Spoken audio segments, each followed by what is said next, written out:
name is Ngoc. I'm a sophomore at Harvard College, and I'm here today to interview Dr. Flaherty for our class Cultural Agents. And thank you very much, Dr. Flaherty, for coming today. Oh, thanks for inviting me. So I know that you're a neurologist and that you're also a very prolific writer, and that you've written many books like The Midnight Disease, which is very popular. And I just was interested on how you came to this certain place in your life. Did you always have an interest in medicine or performance art when you were growing up? I actually didn't have an interest in medicine, really. I was always interested in the brain, and I think it's the problem of other minds. I was, being an introvert, I wasn't really sure how to tell what other people were thinking. And so I went into neuroscience and philosophy of mind and stuff like that. But it was only after I got into medical school and was already there that I got interested in medicine. I basically went to get more grant money, which I didn't tell the admissions committee. But once I was there, I really had kind of a conversion experience the first day of lecture where I suddenly thought, well, maybe it would be interesting to help other people. And I'm so glad that I went by accident or for the wrong reasons. As for writing, I always liked reading and I wrote a lot, but I never really thought of myself as becoming a writer. I mean, every Harvard sophomore writes a novel, and I think I did, but it wasn't a major goal of mine. And then that only started, I enjoyed writing, but it seemed something that was private. It was sort of the way I thought about things. And I remember some people saying, oh, you should write, for an audience. And that kind of seemed like having sex in public, that I really didn't want to share it with other people.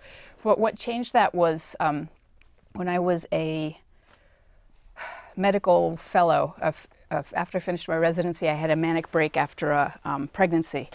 And all of a sudden I wanted to write all the time.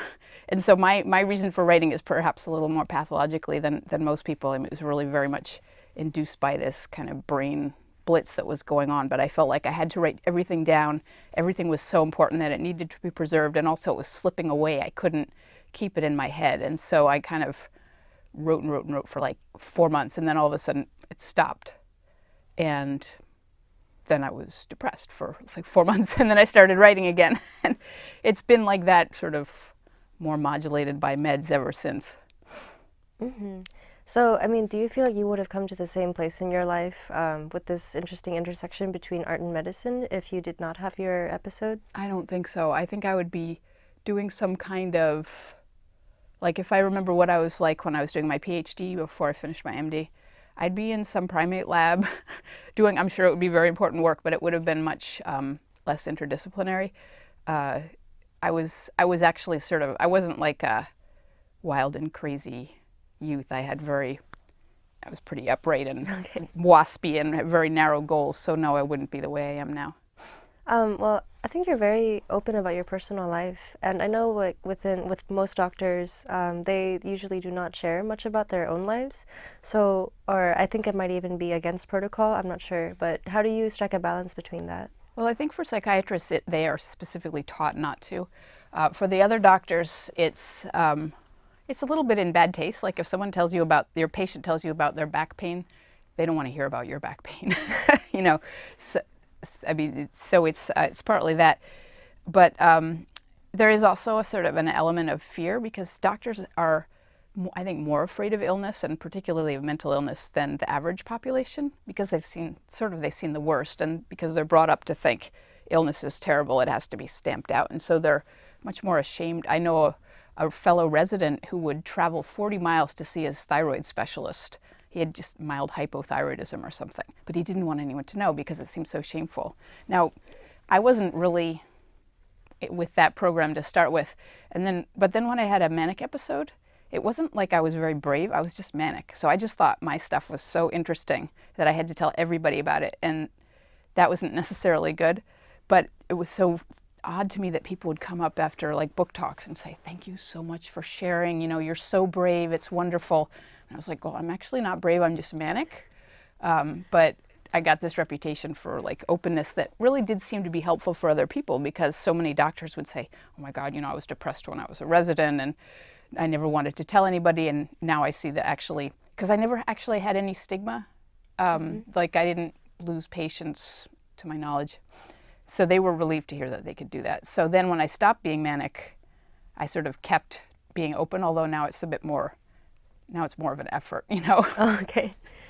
Well, I know you said that in your writing that empathy is a good thing for doctors to have for their patients, and that this can be helped by having doctors be more knowledgeable about performance art. And I feel like it's often a lot of pressure on doctors to be fully performing actors. Do you think that patients could also help with this role playing by also having more empathy for doctors?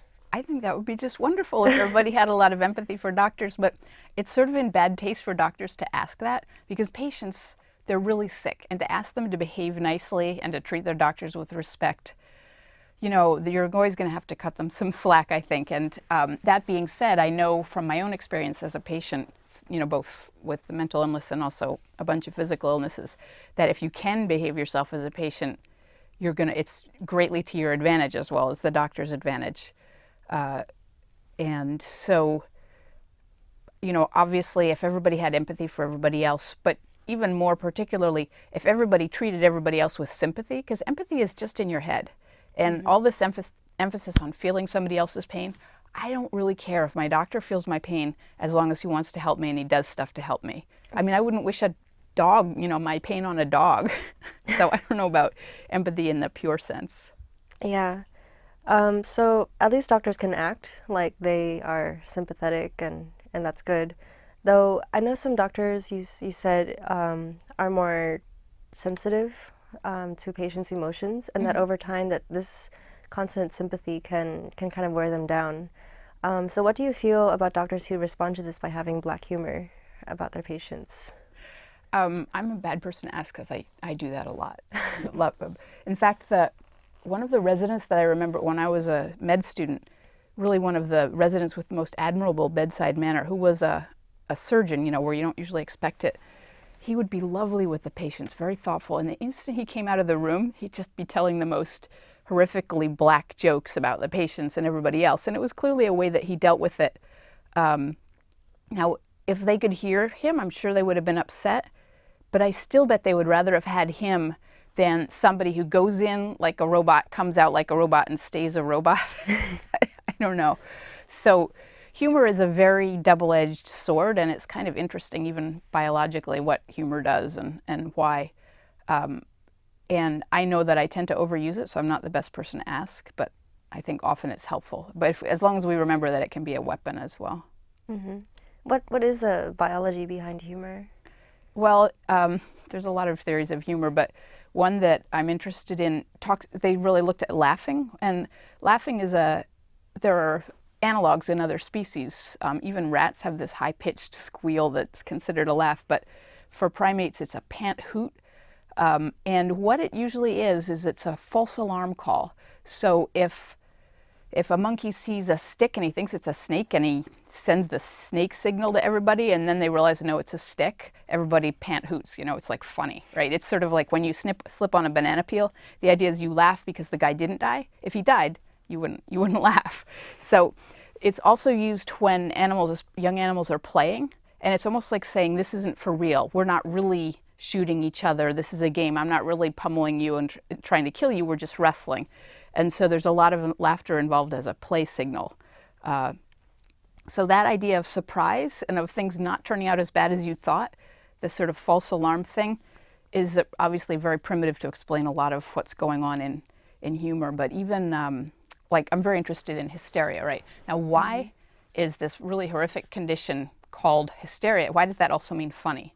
Partly it means funny because the guy's not really dying of TB, he just thinks he is. That's kind of funny, right? It is. You can't help but laugh. It's not funny for him because he still feels like he's dying. But again, there's this false alarm. We thought he had this fatal disease, but instead he just has a really severe psychological problem. How funny is that?